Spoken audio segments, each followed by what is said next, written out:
ఈ 15 సంవత్సరాల గల్ఫ్ జీవితం మీకు నేర్పిన అతిపెద్ద పాఠం ఏమిటన్నా మీ లైఫ్‌లో గల్ఫ్ లైఫ్‌లో జరిగిన మీకు ఒక లెసన్ మాదిరిగా లేకుంటే మీకు ఏది మెమొరీగా నిలిచిపోయింది అది? అంటే నాకొచ్చేసి కరోనా టైంలో అన్నా. Corona time. హ్మ్. కరోనా టైంలో 2021లో ఇంటికెళ్ళాను నేను. హ్మ్. అంటే 4 సంవత్సరాలు ఉన్నా అక్కడ. ఇక్కడే ఇంటికెళ్ళకుండా. ఇంటికెళ్ళకుండా. 3 సంవత్సరాల వరకు ఉన్నా. 3 సంవత్సరాల తర్వాత టికెట్ తీసుకుందాం ఇంటికెళ్ళాలా అనుకున్నా నేను. హ్మ్. ఆ టైంలో కరోనా వల్ల ఒక సంవత్సరం మళ్ళీ ఇంకా ఉండిపోయాడు. ఇక్కడనే ఉండిపోయాను నేను. ఏం జరిగిందంటే ఇంటికెళ్ళాను నేను. నేను ఏదో మామూలుగా 4 నెలలు కూర్చుంటే ఇంక మళ్ళీ ఫ్రీ అయిపోతుంది. ఫ్లైట్లు వస్తాయి కదా, మామూలుగా తిరుగుతూ ఉంటాయి, వెళ్ళిపోవచ్చులే రావచ్చులే కోయేటికని వెళ్ళిపోయాను నేను ఇంటికి. ఇప్పుడు నా అకామ వచ్చేసి 7 నెలలు అకామ ఉన్నింది. హ్మ్. మా కఫీల్ చెప్పాడు నాకు అకామ అంటే కంపెనీ అప్పుడు కొంచెం ఎక్స్చేంజ్ అయ్యింది. అంటే ఇద్దరు పార్ట్నర్గా ఉన్నారు. ఆ టైంలో నా పేరు మీద మార్చుకుని వెళ్ళిపోను అకామ, పాత కంపెనీలో ఉంది నీ అకామ అని చెప్పి నాకు చెప్పాడు. ఎందుకు అవసరం లేదులే, నేను వచ్చిన తర్వాత మార్చుకుంటాలే అని నేను కొంచెం సీరియస్ తీసుకులే వెళ్ళిపోయాను. నేను తప్పు చేసింది ఏంటంటే అదే, నేను అకామా మీరు మార్చుకోకుండా వెళ్ళిపోవడం నా తప్పు. అది అకామా మార్చుకోకుండా వెళ్ళిపోయినారు మీరు కరోనా టైంలో. ఓకే. 1 నెల 2 నెలల తర్వాత నాకు కొంచెం ఏం అంతగా అనిపించలేదు. ఎందుకంటే ఇక్కడ 4 సంవత్సరాలు ఉన్నాము, ఇంకా ఇంటికి వెళ్ళి మామూలుగా హ్యాపీగా జరుగుతానింది.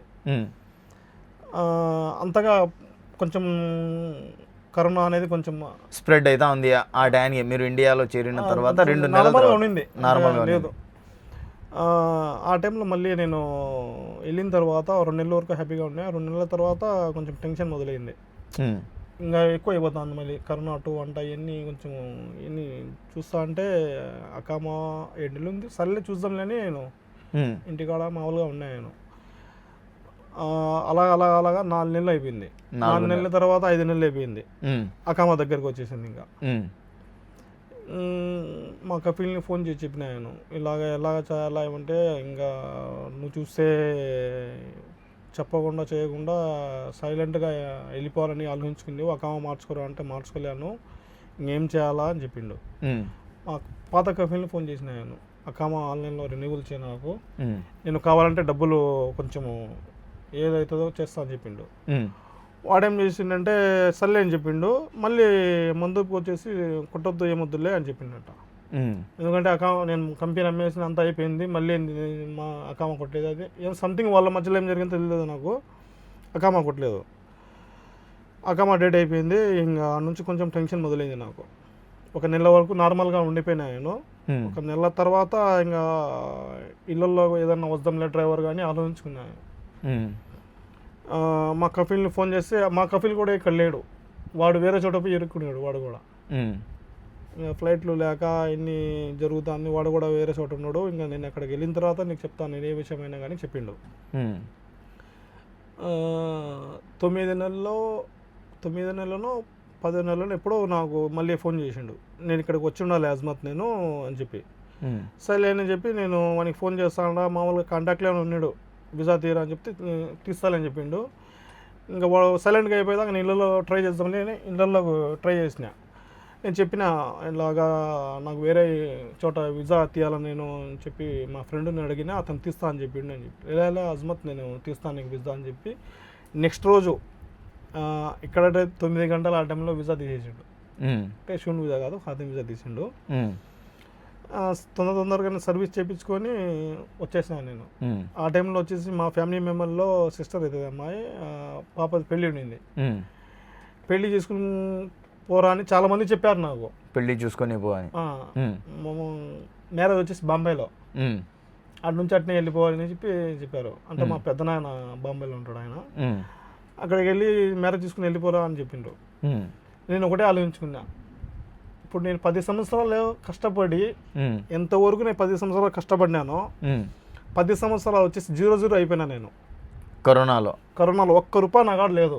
నా వెనకాల వచ్చేసి 14 లక్షల రూపాయలు అప్పు ఉంది. 14 లక్షల అప్పు కరోనా వల్ల. నేను ఇంటి పని చేపిస్తున్నప్పుడు 10 సంవత్సరాలకు ఇక్కడ ఉన్నా నేను. 10 సంవత్సరాల తర్వాత ఇంటికి వెళ్ళిన తర్వాత నాకు 14 లక్షల అప్పులు ఉండింది.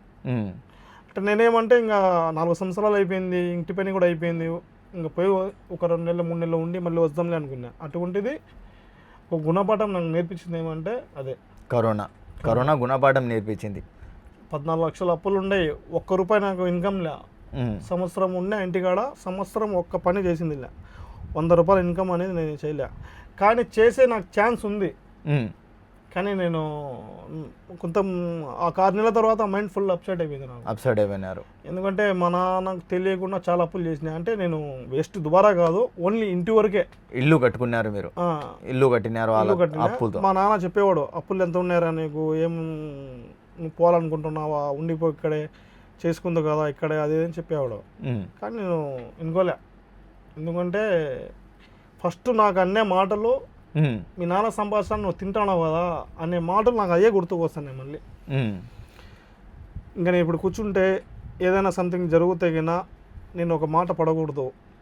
అంటే మా నాన్న అంటే ఒక విధం ఇబ్బంది ఏం లేదు నాకు.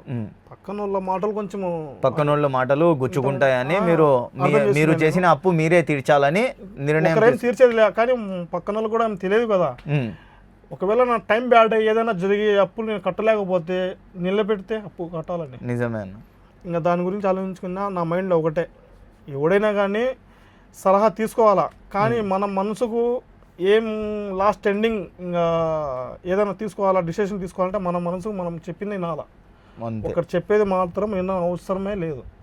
నా మనసు వచ్చేసి అదే, నువ్వు వెళ్ళాలా మళ్ళీ సంపాదించుకోవాలా. ఎందుకంటే స్టార్టింగ్లో నేను కోయిటికి వచ్చి 1 వారంలో వెళ్ళిపోయినా. నేను ఎక్కడ నేను లాస్ అయ్యానో మళ్ళీ ఇక్కడికి వచ్చి 10 సంవత్సరాలు కష్టపడినా. 10 సంవత్సరాల తర్వాత అంతా మళ్ళీ జీరో అయిపోయినా నేను, అప్పులు చేసుకొని. మళ్ళీ రిటర్న్ రావడం కానీ చేసుకోవడం, అప్పులు అన్ని తీర్చుకొని.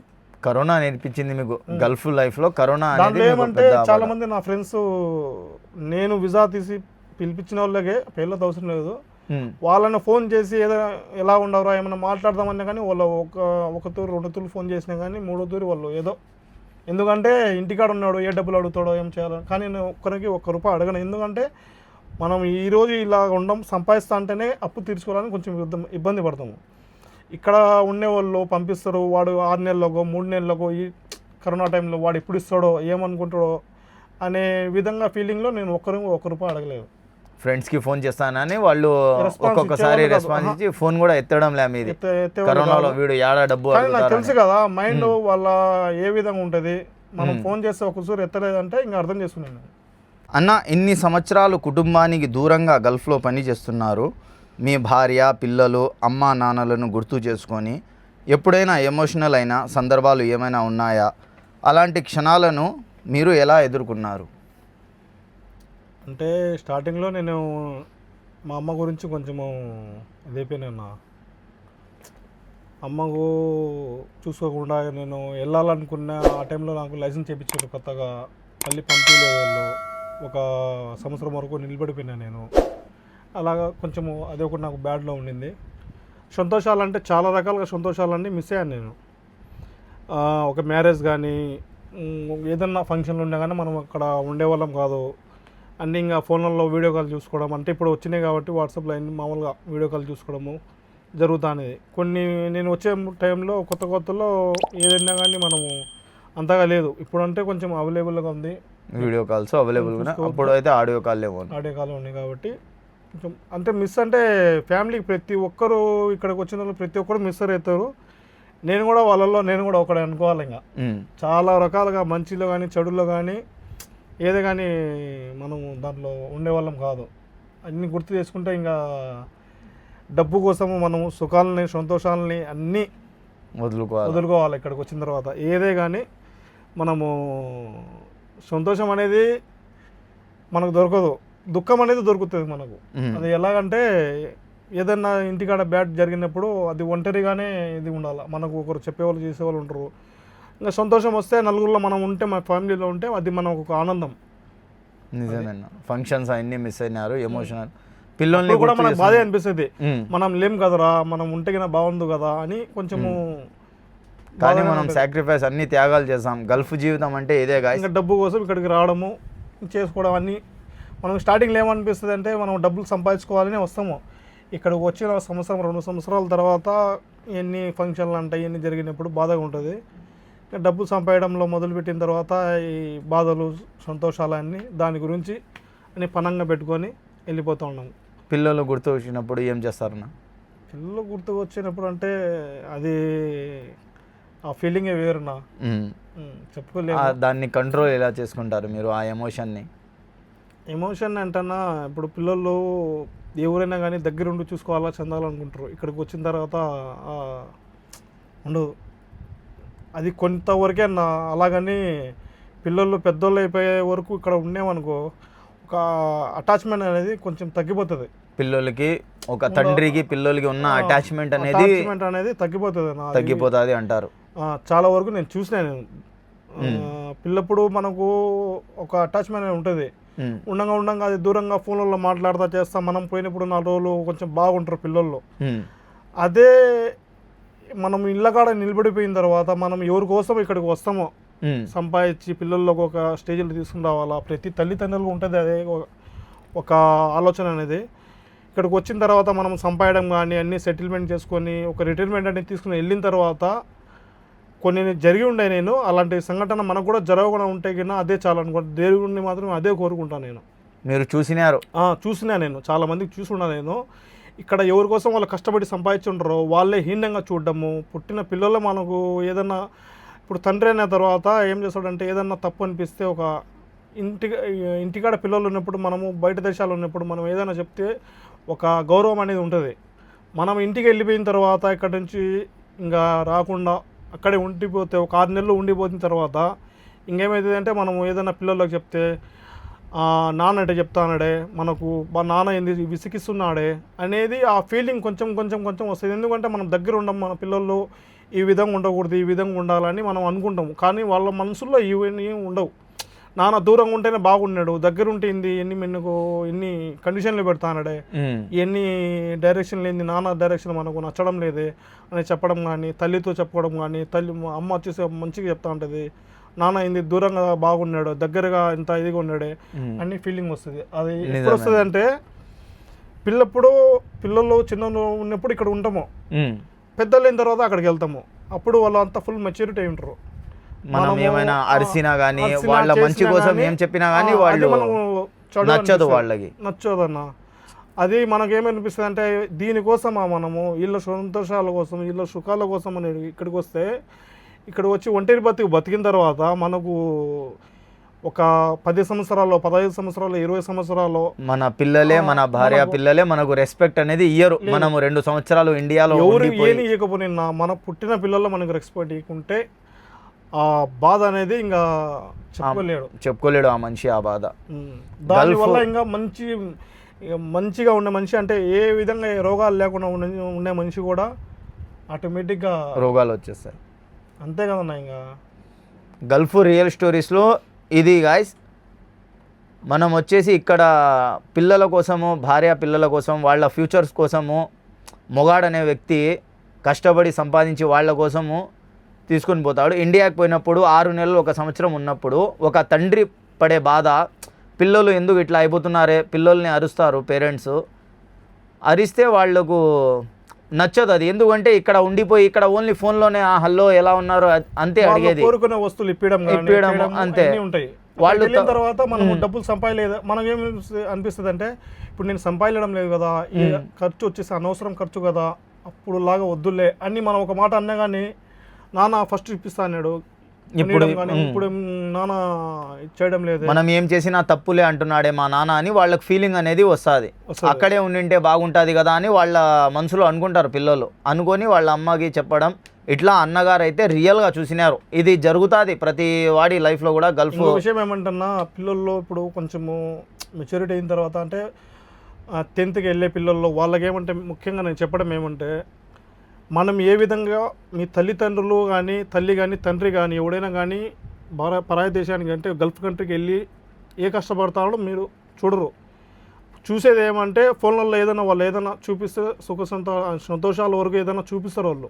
నేను అది కొన్నాను ఇది కొన్నాను ఈరోజు హ్యాపీగా ఉన్నాను చెప్పుకుంటారు. మా అమ్మ మా నాన్న కానీ వాళ్ళకేం బాగుందిలే అనుకుని మీరు అనుకోవద్దు దయచేసి. ఎందుకంటే ఇక్కడ ఉదయం లేచినప్పటి నుంచి సాయంత్రం వరకు పని చేసుకొని మనం ఇంటికి వస్తామో లేదో నమ్మకం లేదు. ఇది మాత్రం 100%. ఎందుకంటే ఏదైనా జరిగినా కానీ ఇక్కడ ఎవడు మనకు చూసేవాడు లేడు, ఇక్కడ ఎవరు చేసేవాడు కూడా ఉండడు. ఎవరు పనుల్లో వాళ్ళు ఉంటారు. ఏదైనా హెల్త్ బాగాలేదన్నా కానీ హాస్పిటల్లో ఉంటే ఒక్క పూట చూసి రావడానికి వానికి ఎన్ని పర్మిషన్లు కావాలంటే అన్ని పర్మిషన్లు కావాలి హాస్పిటల్కి వెళ్ళి చూడడానికి. ఎవరు ఏదైనా బంధువులకి ఏదైనా జరుగుతాయి కన్నా అటువంటి సిచ్యువేషన్లో ఇక్కడ ఉంటాం మనము. ఇంటికి వెళ్ళిన తర్వాత ఇట్లా ఏదైనా జరుగుతాయి కన్నా పిల్లలు కొంచెం హీనంగా చూడడం చేస్తే దాని అంత నరకం అనేది ఏ తండ్రికి రాకూడదన్న. గల్ఫ్లో పనిచేస్తున్న ప్రతి ఒక్కరూ ఈ ఈ బాధితుడే. ఇలాగా అందరూ చాలా మంది బాధితులు. ఏమంటే నా దృష్టిలో అది రాకుండా ఉంటే చాలు. అది రాకుండా ఉంటే మనం ఎవరి కోసం కష్టపడతామో వాళ్ళు బాగుంటే చాలు. ఇక్కడ ఏమంటారు ఇంకో విషయం ఏమంటే ఇక్కడ డబ్బు సంపాదడము మంచిగా సంపాదిస్తాను, చదువు సంపాదిస్తాను అది అవసరం లేదు. ఎవడైనా కానీ ప్రతి మనిషిని ఒకరి నోరు కొట్టకుండా ఒకరిని ద్రోహం చేయకుండా మన కష్టం మీద మనం సంపాదించుకుంటా ఉంటే కన్నా అదే చాలన్నా. ఈరోజు మనము ఏదో 10 మాటలు చెప్పేవో సంపాదించేస్తాము, డబ్బులేమో వస్తాయన్నా. ప్రతి ఒక్కరు పేదరికంగా ఉండేవాడు కూడా 10 రూపాయలు సంపాదిస్తాడు ఏదో అడ్డదారులుగా. కానీ మనకు ఉండే పిల్లల్లో వచ్చేసి అది మనం సంపాదించే సంపాదన ఎప్పుడు మనకి రిజల్ట్ ఇస్తుంది అంటే ఒక 20 సంవత్సరాల తర్వాతనో 15 సంవత్సరాల తర్వాతనో 10 సంవత్సరాల తర్వాతనో నెక్స్ట్ 1 డేలోనే అది మనకు ఒక రిజల్ట్ అనేది వచ్చేస్తుంది. దానికి మాత్రం గ్యారంటీ అది పక్క. అది మనం సంపాదించే సంపాదన వచ్చేసి ఇక్కడ ఉండేదే మనము పిల్లల కోసము అన్ని సుఖ సంతోషాలను పోగొట్టుకోవడం. ఇక్కడ ఏదో అంటే ఎవరు తప్పుగా అనుకోవద్దన్నా. ఎందుకంటే నేను చూసుండా నేను ఫలానా వ్యక్తి నా కాడ ఒక 100 దినాలు తీసుకున్నాడు, ఒక 50 దినాలు తీసుకున్నాడు, నా కష్టాన్ని అతను ఇది యూజ్ చేసుకున్నాడు అనే మాటలు వస్తున్నాయి. అంటే దాన్ని బట్టి ఏమంటే మనము సంపాదించే సంపాదన మనము నీతిగా నిజాయితీగా సంపాదించుకుంటే అది మన పిల్లల వరకు చేరుతుందన్నా. మనం ఎలాగనో సంపాదించేసి మనము కోట్లు కూడబెట్టుకున్నా కానీ పిల్లల తరపు నుంచి వచ్చే ఆ బాధల తర్వాత ఏమనిపిస్తుంది అంటే మనం ఈ విధంగా ఫలాను అప్పుడు గుర్తొస్తాయి. ఫలానోని మనం ఈ విధంగా బాధ పెట్టినాము, ఆ బాధ మనకు తగులుతుంది కానీ మనం చెప్పుకోలేము కదా ఎవరికి. ఆ బాధ అతనికి పెట్టినా నేను ఎవరికైనా చెప్పుకుందామన్నా కానీ చెప్పుకోలేము. ఒకడికి మోసం చేసి ఒకడికి ద్రోహం చేసి డబ్బు సంపాదించాల్సిన అవసరం లేదని అన్న చెప్పే మాట. నిజాయితీగా సంపాదించండి. మీరు కష్టపడుతున్నారు కదా, కష్టపడి ఆ డబ్బులే సంపాదించండి. ఒకటి దగ్గర 100 దినాలు తీసుకొని ఎగ్గొట్టము ఇలా చేయకండి, ద్రోహం చేయకండి, అది వేరే రూట్లో రాంగ్ రూట్లో పోవకండి అని చెప్తున్నాడు అన్న. అయితే ఓకేనా గైస్, ఇది మ్యాటర్. అన్న ప్రస్తుతం మీ ఫ్యూచర్ ప్లాన్ ఏంటి? ఇంకా ఎన్ని సంవత్సరాలు కువైట్లో పని చేయాలని అనుకుంటున్నారు? భవిష్యత్తులో మీ కలలు లక్ష్యాలు ఏమిటి? 15 సంవత్సరాలు అయితే అయిపోయింది గల్ఫ్లో, ఇంకా ఎన్ని సంవత్సరాలు? ఇంకా మీ ఫ్యూచర్ ప్లాన్ అయితే ఏంటి? ఫస్ట్లో అయితే అనుకుంటున్నామండి అన్న ఏదో చేయాలా చందాలా అది ఇది అని డబ్బుల గురించి కానీ ఏదన్నా ఆస్తులు కూడబెట్టాలా అని అనుకుంటూ ఉండేవాడిని. ప్రతి ఒక్కరికి ఉంటుంది ఆ కోరిక అనేది. కానీ జరిగే సంఘటనలను బట్టి జరిగే సిచ్యువేషన్ బట్టి కరోనా ఒకటి నేర్పించింది నాకు. ఎంత సంపాదించినా కానీ ఒక టైం అనేది వస్తుంది. వచ్చిన తర్వాత అంత జీరో అయిపోవడం మనిషి సంపాదడం వరకు నా సంవత్సరాలు పడుతుంది. మనిషి జీరో కావడానికి కోసము 1 డే మొత్తం ఒక్క క్షణం చాలు జీరో అయిపోవడానికి. ఒక క్షణం కాదు, ఒక క్షణంలో కనుక్కోలేడు ఎవడు కూడా. 1 డే మాత్రం ఒక రోజులో మాత్రము జీరో మనం ఏం కోల్పోయినాము, ఏం జరిగింది మన లైఫ్లో అనేది వస్తుంది. దానికోసము మనము డబ్బు సేవ్ చేసుకొని ఎంత టైం సేవ్ చేసుకుంటే ఇక్కడ ఉన్న రోజుల్లో అదే మనిషికి చాలు. మీ ఫ్యూచర్ ప్లాన్ అనేది ఏం లేదు? ఫ్యూచర్ ప్లానింగ్ అంటే ఇప్పుడు లేదు నా అంతగా. ఎందుకంటే పిల్లలు పెద్దలు అయిపోయినరు. ఇంకా ఎన్ని సంవత్సరాలు అనేది గల్ఫ్లో పిల్లలు ఉండరు. వాళ్ళు ఏదో చదువుకుంటున్నారు. ఇప్పుడు వాళ్ళ చదువులు అయిపోతే ఇంకా నెక్స్ట్ మనం ఇంటికాడ ఉండి ఏదైనా చేసుకుంటే బాగుంటుందని నేను నా మైండ్లో ఉంది. నా ఇప్పుడు ఇక్కడ ఏదో సంపాదాలా చేయాలని లేదు. చూస్తాను నేను చాలా రకాలుగా హెల్త్ పరంగా చాలా మంది ఇబ్బంది పడుతుంది. ఇక్కడ ఉండిపోయి చాలా రకాలుగా ఇబ్బందులు ఫీల్ అవుతారు. ఇంటికి వెళ్ళిన తర్వాత కూడా వాళ్ళ హెల్త్ పరంగా ఏదన్నా ఇది అయిపోయినప్పుడు ఇంటికాడ మనం ఇక్కడ ఎంత సంపాదిస్తామో అంత డబుల్ అప్పులు చేసే వాళ్ళు కూడా ఉంటున్నా. ఇక్కడ మనము ఏదో డబ్బులు 4 రూపాయలు సంపాదించుకుని ఇంటికి వెళ్ళి హ్యాపీగా ఉందాం అనుకునేప్పుడు ఆ హ్యాపీనెస్లో ఇవన్నీ మనకు ఏదైనా హెల్త్ పరంగా ఏదైనా ప్రాబ్లం వస్తే ఈ డబ్బులు పెట్టుకున్న డబ్బులు మొత్తం ఆ హెల్త్కి వెళ్ళిపోతాయి. దాని గురించి ఇప్పుడు నేను ఎక్కువ ఆలోచన అంటే లేదున్నా. ఏ రోజు బాగుండమా, రేపు రోజు సంతోషంగా ఉంటే సార్. పిల్లలు ఇంకా వాళ్ళ చదువులు అయిపోతే ఇంకా పిల్లల చదువుల వరకు మీరు ఉంటారు ఇక్కడే 5 years అనుకుని నేను అనుకున్నా. ఏదో లక్షలు సంపాదన అవసరం లేదు. పిల్లల చదువు కోసం, పిల్లల భవిష్యత్తు కోసం అన్న ఇంకో 5 years ఉంటారు. అంతే అనుకుంటాను ఆయన తర్వాత దేవుడు ఏ విధంగా పైవాడి దయ ఎట్లా అవుతుందో అట్లా. ఓకే అన్న. అన్న ఇది మొత్తం మీరు మీ 15 ఏళ్ల గల్ఫ్ ప్రయాణాన్ని ఒక్క మాటలో చెప్పాలంటే ఈ జీవితానికి మీరు ఇచ్చే పేరు ఏమని పెడతారు, ఎందుకు? అన్న గల్ఫ్కు రావడానికి కోసము ఫస్ట్ చూసేది మెడికల్, అంటే అన్ని రకాలుగా ఫిట్ ఉన్నాడా అని. అంతే కదా, అంతే. అంటే ఫిట్ ఉంటేనే కదా ఇక్కడికి వచ్చేది మనం. నిజమే. ఒక్క దాంట్లో ఏదైనా ప్రాబ్లం ఉన్నా కానీ చెల్లుబాటు కాము. కాబట్టి మన శరీరం అన్ని రకాలుగా మంచి హ్యాపీగా హెల్దీగా తీసుకుని వచ్చి ఇక్కడ వస్తాము. అన్నీ కోల్పోయిన తర్వాత అన్నీ వీళ్ళకి పనంగా పెట్టిన తర్వాత ఇంటికి వెళ్తాం. ఆ స్టేజ్ దాకా రాకుండా మనం ఎంతవరకు ఆలోచించుకున్నామో ఫస్ట్, అంటే గోల్ అనేది నాకు కూడా అంతగా ఏం లేదు. వచ్చిన తర్వాత 2 సంవత్సరాల తర్వాత ఒక గోల్ అనేది ఉంది. నేను ఇల్లు వేసుకోవాలా, నాకు ఇల్లు లేదు, ఇల్లు వేసుకోవాలా అనుకున్నా. ఆ ఇల్లు వేసుకున్నా దేవుడి వల్ల. కానీ దానివల్ల కొంచెం అప్పులు ఉన్నాయి. కరోనా టైంలో నాకు అర్థమైపోయింది, మనం ఏదో ఆలోచించి చేయకూడదు, ఉన్నంత వరకు మనం చూసుకుంటూ వెళ్ళిపోతాం. అలా ఒకటి ఏమంటే వాళ్ళు ఏదో చేస్తా అంటే మనం కూడా ఆ స్టేజ్లో రావాలని అనుకోకూడదు. నెక్స్ట్ అది స్టార్టింగ్ అదే అన్న. ఎందుకంటే వానికి పోటీగా మనం పోతా, వాడు చేసే పనులన్నీ మనం చేస్తా, దాంట్లో మంచి ఏదో చెడు ఏదో అది మనకు తర్వాత తెలుస్తుంది. వాడి స్టేజ్లో మనం రావాలంటే మనకు వాడు మంచితనంగా పోయింది చెడుతనంగా పోయింది వానికి తెలుస్తుంది. అది వాని స్టేజ్లో వానికి ఒకరికి పోటీ పోయి మనం చేస్తే కన్నా ఏదైనా మంచి చేస్తే ఓకే, చెడుగా సంపాదించేస్తే రిజల్ట్ 0 అవుతుంది ఎప్పటికైనా. అదే అన్న మా మనసులో అనుకునేది నేను.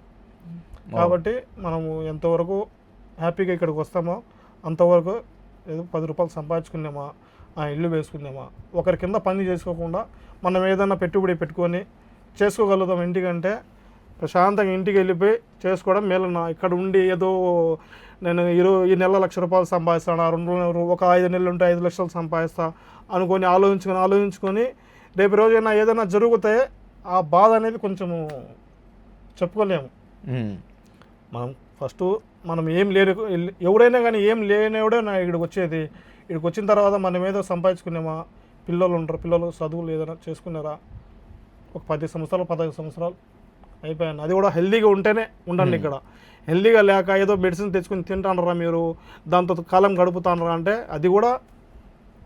అన్నా చెప్పేది ఏంటంటే మనం ఎంత హెల్తీగా ఫిట్గా ఉంటేనే మెడికల్ ఫిట్ అయితేనే కోయిట్కి వస్తాం. అలాగే మనం పోయేటప్పుడు కూడా మనం మెడికల్ ఫిట్ చేసుకొని పోవాలా. మనము ఇక్కడికి వచ్చేసి మన శరీరాల్లో ఉన్న మొత్తము మనం మెడికల్ ఫిట్ అయి వస్తాము. ఇక్కడ మెడికల్ అన్ఫిట్ అయిపోతున్నాం. మనం ఇక్కడి నుంచి ఎంత తొందరగా అయితే అంత తొందరగా మనం సంపాదించుకొని మనం ఏమనుకున్నామో ఆ గోల్ రీచ్ అయ్యి మనం ఆ డబ్బులు సంపాదించుకొని ఇక్కడి నుంచి వెళ్ళిపోవాలా, ఆరోగ్యంగానే వెళ్ళిపోవాలా అని చెప్తున్నాడు అన్న. అయితే ఇది అన్న చెప్పే దాంట్లో నాకు అర్థమైంది. ఇది గాయస్ మ్యాటర్. అయితే ఆరోగ్యంగానే వెళ్ళాలా, డబ్బులు అయితే తొందరగా సంపాదించుకొని మనకు ఎంత కావాలంటే లక్షలు వస్తున్నాయని ఇంకా 1,00,000 వస్తుంది, 5 నెలలు 5 లక్షలు వస్తుంది అంటే ఆ ఒక్క రోజులోనే మనకు ఏమైనా ఆరోగ్యం కానీ డ్యామేజ్ అయితే మనం సంపాదించిన మొత్తం లెక్క అయితే దానికే వెళ్ళిపోతుంది. ఈరోజు మనం అజ్మత్ అన్న గారి 15 ఏళ్ల గల్ఫ్ ప్రయాణం గురించి తెలుసుకున్నాం. మొదటి కష్టం నుంచి ఈరోజు ఆయన ఉన్న స్థానం వరకు ఎన్నో అనుభవాలు, ఎన్నో పాఠాలు మనతో పంచుకున్నారు. ఈ ఇంటర్వ్యూ మీకు ఎలా అనిపించిందో కామెంట్ ద్వారా మాకు తెలియజేయండి. ఇలాంటి నిజమైన గల్ఫ్ జీవిత కథలను మీ ముందుకు తీసుకురావడమే గల్ఫ్ రియల్ స్టోరీస్ లక్ష్యం. ఇది గల్ఫ్ రియల్ స్టోరీస్ ఎపిసోడ్ 3. మళ్ళీ మరో నిజమైన కథతో ఎపిసోడ్ 4లో కలుద్దాం. అప్పటి వరకు మా channel the local guy of కడపను సపోర్ట్ చేస్తూ ఉండండి. లైక్ చేయండి, కామెంట్ చేయండి, షేర్ చేయండి, సబ్స్క్రైబ్ చేయడం మర్చిపోకండి. Thank you so much guys. See you in the next video. Signing off the local guy of Kadapa.